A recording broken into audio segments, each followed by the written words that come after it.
Late at night, on a desolate village road, the silhouette of a young girl stood under the dim glow of a flickering streetlight. She wore a sleeveless gown, her long hair flowing in the cold night breeze, and her piercing eyes seemed to bore into the darkness. Chika Udoka had been dead for months, but her restless spirit sought vengeance. That night, Ikenna, a businessman rushing home from a late meeting, spotted her by the road. He slowed his car and rolled down the window. "Hey, it's not safe out here. Can I give you a lift?" She turned to him, her face serene but unsettling, her eyes gleaming unnaturally in the dim light. "Thank you, sir. I'd appreciate it." As she stepped into the car, the faint smell of damp earth and decay filled the air. Her soft voice broke the silence as she asked about his family and work, her tone laced with an eerie calm. When they neared the cemetery on the outskirts of the village, she pointed. "This is my stop. I live nearby." "Thank you for your kindness," she said, slipping on his coat as she exited the car. Concerned, Ikenna asked for her number. She hesitated, then scribbled something on a scrap of paper and handed it to him with a faint smile before disappearing into the shadows. The next morning, Ikenna searched his coat for a document he had tucked inside, only to realize it was missing. Panicked, he called the number she had given him. "Hello, this is Udoka," an irritated voice answered. "Hello, Mr. Udoka. My name is Ikenna. I'm looking for a girl I met last night. She told me her name was Chika. Kindly, can you get her on the phone, please? It's very important," replied Ikenna. "What do you mean you met Chika? Which Chika are you talking about?" Udoka asked. "Yes, I gave your daughter a ride last night. She has my coat with important papers," Ikenna explained. There was a long, chilling pause. That, that can't be. My daughter is dead," Udoka said, his voice trembling. Thinking it was a cruel joke, Ikenna demanded to meet. When he arrived at Udoka's home, the man's face was pale, his demeanor defensive. Udoka explained to Ikenna how Chika died but held the real truth from him, claiming she had a mental illness and that her death was an accident. Ikenna was moved and insisted that he wanted to see her grave. Together, they went to the cemetery. On reaching there, they could hardly believe their eyes. The sight of Ikenna's coat hung draped over Chika's grave marker gave them a chilling feeling. Their mouths opened wide in shock. It was as though they were in a horror film. Ikenna went closer, his knees shaking. He took his coat and began searching for his well-needed documents. In one of the pockets was a written note. It said, "Dad, confess or face the consequences of my wrath. This is how it all began. Sit down, get some popcorn, and let's get to it. You might also take this time to subscribe if you haven't yet. Thank you." Chika was the pride of her family, born into the modest home of Mr. Udoka and his wife Mercy. From a young age, her beauty captivated the entire community. She was truly a beauty to behold. When Mercy, Chika's mom, became pregnant with her second child, the family's joy was short-lived. She had 3 days long of agonizing labor. The midwives had no proper equipment to perform a surgery on her in order to save her life. The clinic was small and a bit under-equipped. Finally, God so kind, she gave birth to a son, but developed obstetric fistula, a condition that left her incontinent and humiliated. The ordeal strained her marriage as Mr. Udoka grew distant, both emotionally, financially, and physically. With nothing happening between him and his wife, his gaze shifted unnaturally toward Chika. Chika was now around 10 years of age, a young, naive girl and very innocent. One fateful day, when Mercy had gone for clinic and had carried her son with her, Udoka was home alone with Chika. As he lay in his bedroom, gazing at his phone, a terrible thought caught his mind. He called Chika into his room under the pretense of needing her to fold some clothes. "Chika, come here. I need your help on something," he said, his tone unnervingly gentle. She entered hesitantly, the air thick with unease. Udoka quickly shut the door as soon as Chika entered. "Papa, why are you closing the door?" she asked nervously, her heart racing in fear. "Don't worry. This will be our little secret," he replied. his voice taking a sinister turn. Grabbing her arm, he issued a chilling threat. If you tell anyone, I'll make your mother suffer even more. Chika tried to resist, but his grip was too strong for her weak arms. She tried to shout, but he covered her mouth and gave her a dirty slap on her face, threatening to do even worse if she doesn't comply. With no one to help her, Chika went through a traumatizing period in the hands of a man who was meant to protect her, her own father. From that day, the abuse began.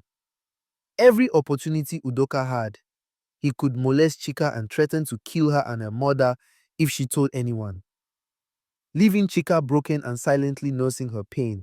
Months later, she mastered the courage to confide in her mother. Mama, Papa has been hurting me, she sobbed. How do you mean? Mercy asked Mama. He has been forcing himself on me. He beats me and threatens to kill you. And if I said anything to anyone, Chika replied. Mercy's reaction was cold and devastating. How dare you accuse your father? You're trying to ruin this family, she yelled, blaming Chika instead of protecting her. Get out of here, stupid girl. Chika, dumbfounded and confused, left unable to hold back her tears. From then on, Chika endured insults and neglect from her mother while the abuse continued. Udoka, emboldened, demanded sexual favors even before paying her school fees. Trapped and hopeless, Chika made a heartbreaking decision. One morning, she went to the shop and bought rat poison. She sat on her bed crying uncontrollably, wondering of how life would have been if her parents had been nicer and better to her. But the reality was what she had been facing for a while now. Unable to hold her pain, she made a drastic decision and consumed the poison that ended her life. Mercy called Chika for a long time with no answer, so she decided to go to her room and scold her. But by the time she got there, it was already too late. What she saw was a sight that would remain with her forever. There lay Chika, lifeless, with foam oozing from her mouth, her eyes wide open with a visible expression of pain and struggle before her demise. Beside her was a note that expressed her dissatisfaction on how her parents had treated her. Part of it said, I can't take this anymore. Mama, Papa, you have destroyed me. I hope you find peace, but I will never forgive you. Mercy held her tightly, crying, full of regrets for how she reacted when she had come to seek solace from her. She tried to apologize, but it was too late. She took her phone to call Udoka, but he was too drunk to understand her. But now, some neighbors who had heard her shouting had gathered, curious of what had caused her to scream. Obina, the head of the village vigilante group, helped to carry Chika's body to a keke, a tricycle taxi, standing outside. The following week, Chika's body was buried at a local cemetery in a small burial ceremony, with no honor for the dead. Oblivious of what would befall him, Udoka left the cemetery feeling sad but with a mixture of relief. In his mind, he thought the secret affair between him and his daughter was permanently buried with her. Udoka continued drinking and mistreating his wife Mercy. At times, he would beat her for no reason. The Umuna at some point summoned him to the village and warned him about his violent behavior towards his wife Mercy. But even that didn't change or move him. One evening, as Udoka staggered towards his gate, a girl dressed in a white robe and bloodstains appeared in the shadows of the night. Udoka shouted at her, saying, Go home! Don't you have parents? Come on, get out of here, it's late! But she replied, saying, Daddy, why? Daddy, why? Udoka's heart sunk, and quickly he took to his heels and got to the house, his heart pounding and breathing heavily. Fear written all over his face. Chika's ghost didn't stop there. That night, as Udoka sat in his drunken stupor, the lights in the house flickered violently. Mercy, his wife screamed as the mirror in the living room shattered, revealing the faint image of Chika's face etched into the shards. Mama, the whisper echoed through the room, sending chills down everyone's spine. Udoka dismissed it as hallucinations, but the next incident left no doubt.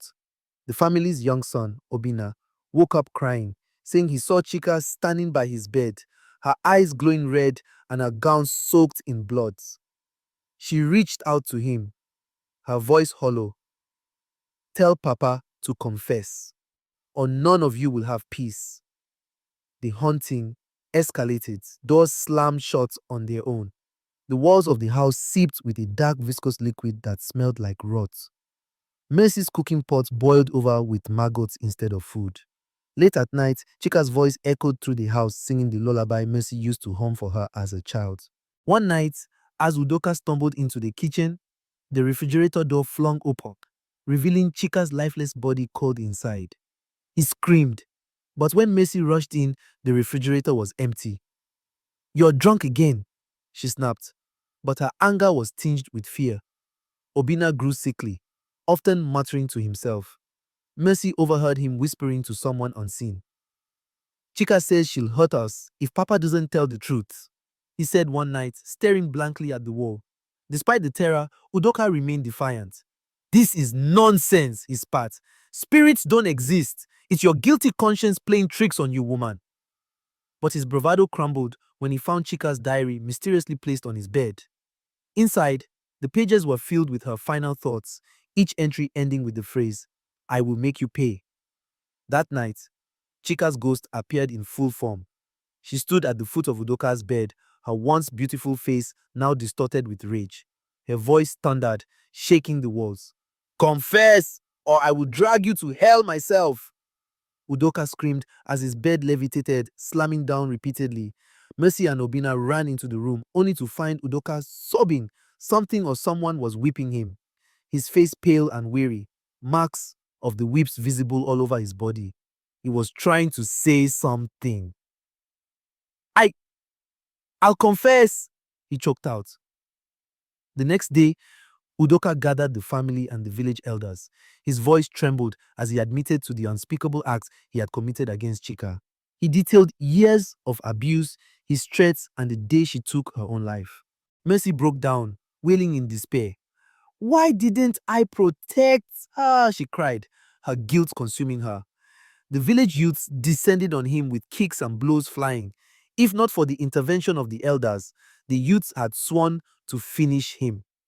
He lay helpless on the dirt with wounds and stains of blood all over. All he could hear was, "Abomination! You're a disgrace, shameless man. Useless father, Tufiakwa." The elders gave him a list of items required for a cleansing ritual. On the following day, Udoka brought all the requirements. The village elders performed cleansing rituals and hoped that Chika would finally rest in peace. But the ghost of Chika appeared one final time during the ceremony. Her face softened, and her voice was calm. "Thank you for the truth," she said before fading into the light. This case was not just a traditional offense, but also a legal one. So the elders ordered the village youths to escort Udoka to the police station. When they got there and wrote their statement, Udoka was arrested and sentenced to life in prison. Mercy and Obina left the village, carrying the weight of their guilt. Chika's story spread far and wide, becoming a cautionary tale of the horrors hidden within families and the relentless pursuit of justice from beyond the grave. I hope you learned something from this story. Please remember to leave a comment and subscribe. Thank you, and see you in the next one.